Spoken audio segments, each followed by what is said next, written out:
आज का हम अपना टॉपिक शुरू करते हैं। आज हमको चौथा जनन की विधि पढ़ना है। एकल जीव में जनन का चौथा विधि। तो चौथा विधि हम लोग का है मुकुलन। और मुकुलन में हम देखेंगे कि इसमें कैसे क्या होता है।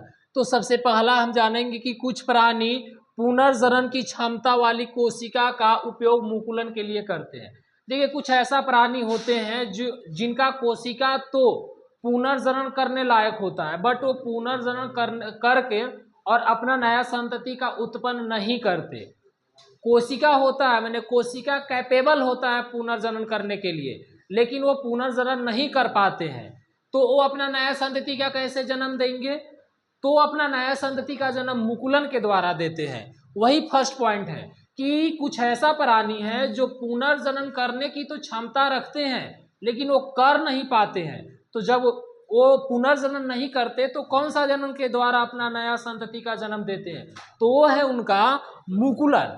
मुकुलन विधि के द्वारा वो अपना नया संतति का जन्म देते हैं। अब मुकुलन विधि में क्या होता है, देखिए, एक हाइड्रा, ये हाइड्रा जीव है और इसके पास पुनर्जनन करने की कोशिका होती है। इसके बावजूद ये मुकुलन के द्वारा अपना नया संतति का जन्म देता है। तो मुकुलन क्या है? वैसे मुकुलन को अगर हम आपको समझाएं तो पुनर्जनन में क्या हो रहा था, पुनर्जनन में क्या हो रहा था ये हम कल देखे थे।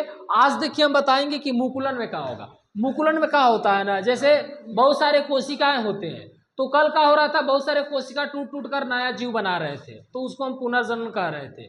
लेकिन आज क्या होगा ना, मुकुलन में जीव का बहुत सारे कोशिका होंगे और वो वृद्धि करके एक जगह उभार ले आएंगे। देखिए, बहुत सारे कोशिका होंगे, जैसे मान लीजिए ये फिंगर को ले लेते हैं, ये पहला कोशिका है, ये दूसरा, ये तीसरा, ये चौथा, ये पांचवा कोशिका है। और ये सब बढ़ते बढ़ते वृद्धि करते करते करते करते और एक उभार ले आते हैं अपने उस कोशिका में, अपने उस बड़ा सा कोशिका में। जो जीव बड़ा सा होता है उसके एक जगह पर बहुत बड़ा उभार आ जाता है और वही उभार टूट कर गिर जाता है, तो न्यू संतति का उत्पन्न हो जाता है, न्यू संतति की उत्पत्ति हो जाती है। तो इसी क्रिया को हम कहते हैं मुकुलन। तो मुकुलन में क्या होगा, बहुत सारे कोशिका रहेंगे और बहुत सारे कोशिका बढ़ बढ़ कर जिससे बॉडी में गिल्टी होता है, वैसे ही गिल्टी टाइप का अपने जो परत होता है, जीव की जो परत होता है उस पर गिल्टी जैसी संरचना बना लेते हैं और वही गिल्टी जैसी संरचना आगे पर विकसित होकर के और टूट कर गिर जाता है, तो नया जीव बन जाता है मुकुलन क्रिया के द्वारा। तो इसी प्रक्रिया को हम कहते हैं मुकुलन। एक बार फिर से, मुकुलन किसे कहते हैं? तो इसमें जो कोशिका होते हैं बड़ा सा जीव का, कोई एक बड़ा सा जीव हो गया, जैसे एग्जांपल के तौर पे हाइड्रा ले लेंगे, तो वैसे जीव जिनका कोशिका बड़ा होकर के अपने बॉडी स्तर पर गिल्टी यानी कि उभार जैसी बहुत सारे कोशिका को इकट्ठा करके उभार जैसी संरचना बना देती है और वो संरचना विकसित होकर के और जब नीचे गिर जाती है तो न्यू संतति का जन्म हो जाता है। इसी क्रिया को हम मुकुलन कहते हैं। तो अब देखेंगे इसमें हाइड्रा एक जीव है, इसमें क्या होता है, तो हाइड्रा में नियमित कोशिका विभाजन के कारण एक स्थान पर उभार विकसित हो जाता है। नियमित कोशिका विभाजन होते रहता है, होते होते और उस जीव के एक बॉडी के एक फिक्स स्तर पर कहीं एक कोना वगैरह में और गिल्टी के जैसा उभार आ जाएगा और वही उभार आगे पर चल के नया संतति का जन्म देता है, तो विकसित हो जाता है। यह उभार मुकुल वृद्धि करता हुआ नन्हे जीव में बदल जाता है। अब यहाँ से एक और बात आता है, मुकुलन से पहले मुकुल क्या है?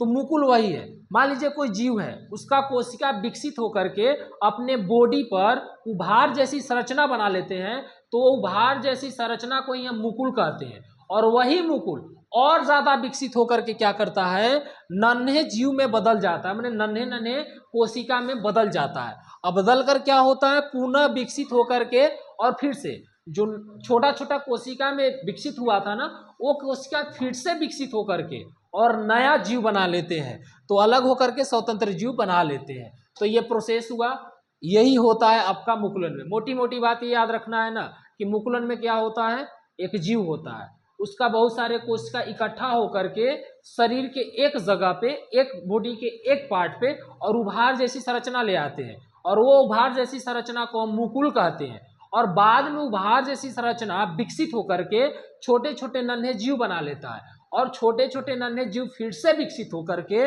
और नया जीव बना लेते हैं। इस क्रिया को हम कहते हैं मुकुलन। और इस मुकुलन विधि के द्वारा हाइड्रा जनन करता है। तो बोलता है कि एक एग्जाम्पल दीजिए जो कि मुकुलन विधि के द्वारा अपना संतति का जन्म देता है, वो आपका हाइड्रा होगा। अब आइए पांचवा पांचवा जो एकल जीव के जनन करने की विधि है वो है कायिक प्रवर्धन। कायिक प्रवर्धन में क्या होते हैं, वैसे मोटी मोटी बात हम आपको बता देते हैं।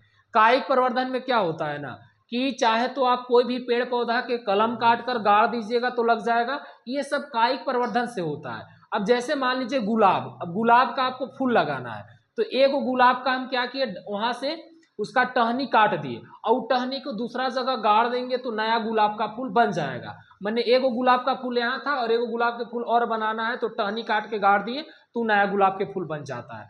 तो इसी को कहते हैं कायिक प्रवर्धन। तो कायिक प्रवर्धन में क्या होता है ना, कोई भी जीव जंतु पेड़ पौधा को काट के और दूसरा जगह गाड़ देते हैं तो नया जीव बना लेता है, उसी को कहते हैं। अब देखते हैं थोड़ा सा इसका लिखल है कुछ ऐसे पौधे होते हैं जो अपने कुछ भाग जैसे जड़, तना तथा पत्ती, देखो पौधा पर यह एग्जाम्पल ले लिया है, जीव पे नहीं लिया है। कुछ ऐसा पौधा होता है ना जिसका अगर आप जड़ को भी नोच कर दूसरा जगह गाड़ दीजिएगा तो नया पौधा बन जाएगा, केवल जड़ को नोच कर। कुछ ऐसा पौधा होता है ना जिसका तना को भी नोच कर और दूसरा जगह गाड़ दीजिएगा ना तो वहां से भी नया पौधा बन जाएगा। और पत्तियां, पत्तियों का होता है, अब मान लीजिए कि जैसे ब्रायोफिल्म का ऐसा पत्तियां होता है ना कि उपतिया के देखिएगा तो किनारा किनारा एकदम जैसे रंध्र जैसी संरचना होती है, एकदम कली के जैसी, और वो समय के साथ बढ़ते जाता है और फिर टूटकर गिर जाता है, और वही टूटकर गिरता है तो नया ब्रायोफिल्म बना लेता है। तो पत्ती से भी नया पौधा का ये हम आपको बताएंगे। तो अभी मोटी मोटी बात याद रखना है कि कायिक प्रवर्धन में क्या होता है। कायिक प्रवर्धन में चाहे तो जड़ बन जाएगा या फिर आप तना, तना का मतलब कह सकते हैं शाखा पेड़ का, उसे भी कोई ले।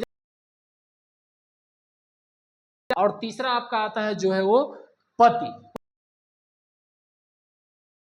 तो पति से भी नया पौधा आते हैं, हम लोग नया पौधा बनते हैं। इसी प्रक्रिया को हम कहते हैं जीव या पेड़ पौधे जिसमें ताना, जड़ या फिर पति से हम कायिक प्रवर्धन कहते हैं। अब आगे आते हैं एकल एकल पौधा, ज्यादातर एकल पौधे के लिए करते हैं। नेक्स्ट आइए, अभी देखिए पर्तन है,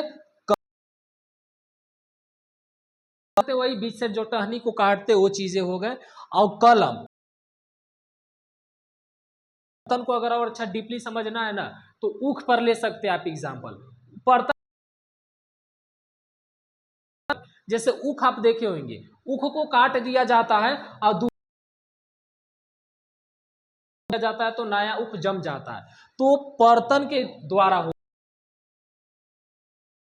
टहनी को काट देना। और रोपण का मतलब रोपना। तो ये तीनों विधि में भी कायिक प्रवर्धन का इस्तेमाल किया जाता है। पढ़ते हैं, कायिक प्रवर्धन तकनीक का उपयोग कृषि में भी किया जाता है। अब कृषि में कैसे किया जाएगा, एक तो पर्तन में किया जाएगा जो अंदर धरती में रहता है, ऊपर से काट देते हैं फिर पटा दिए फिर नया पौधा बन गया, उस क्रिया को कहते हैं पर्तन।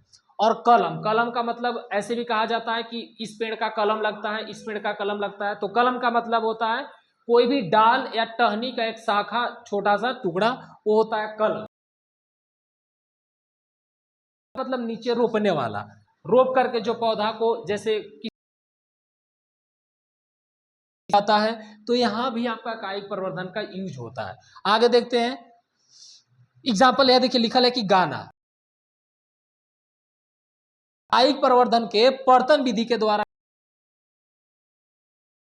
के अंदर रहेगा, उसको पटवन कर दीजिए डायरेक्ट, अवलंब सब 2-3 बार वैसा ही रहेगा, अंदर अंदर 2-3 बार आपको के द्वारा। और कायिक प्रवर्धन के कलम, अगर आपको गुलाब के फूल लगाना है कर दूसरा जगह गाड़ दीजिए, नया गुलाब के फूल बन जाएगा। उस अंगूर को रोपने पड़ेगा, अंगूर का गाछ आता है। आते हैं कायिक प्रवर्धन द्वारा उगाए गए उसमें फल का कम समय में लगते हैं। कि कायिक प्रवर्धन का 2 लाभ बताएं। आप एक पौधा उगा रहे हैं बीज बोकर, जैसे आपको आम का पौधा के अंदर गाड़ेंगे, फिर आम फुदकेगा, तब जाकर कायिक में आप क्या है, डाल को काटिए, गाड़ दिए, जैसे आम को रोपे तो 1 साल में फरेगा आम। तो ये जो कायिक प्रवर्धन विधि के द्वारा कोई पौधा को लगाइएगा तो ये 1 साल से पहले ही फल जाएगा। और मान लीजिए कि आप आठी गाड़े हैं, वो 10 दिन के बाद ले लेता है, तो अदर के मुकाबले कायिक प्रवर्धन बहुत जल्दी जनन करता है, बहुत जल्दी विकसित हो जाता है, में लेट होगा फल देने में उसको। लेकिन कायिक प्रवर्धन विधि द्वारा आप आम लगाइएगा तो बहुत जल्दी आम फर जाएगा। तो ये एक फायदा है कि कायिक प्रवर्धन से हमको फल। पत्ती वैसे भी पौधे के लिए उपयोगी है जो बीज उत्पन्न करने की क्षमता खो चुके हैं। दूसरा लाभ क्या है मेरे भाई इसका?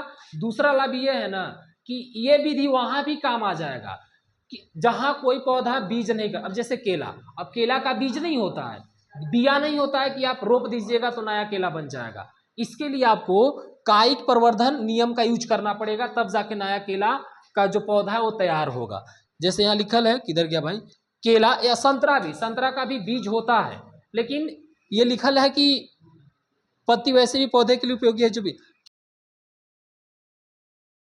कि नहीं में लिखल था, संतरा का बीज भी नहीं होता है, तो उसको भी उगाना है तो कैसे करेंगे, उसका भी डाल वगैरह काट के गाड़ देंगे तो नया। आपका तो ऑलरेडी बता ही दिया। चमेली भी वही हाल है, आपको अगर चमेली नया फूल उत्पन्न करना है तो उसके बाद आते हैं इसका दूसरा लाभ, मैंने एक और लाभ है, हालांकि 2 लाभ तो ऑलरेडी बता दिया, तीसरा लाभ ये है। तीसरा लाभ ये है ना कि इस प्रकार से उत्पन्न पौधा आनुवांशिक रूप से जनक के पौधे के समान, अलग अलग नहीं होते हैं, बिल्कुल समान।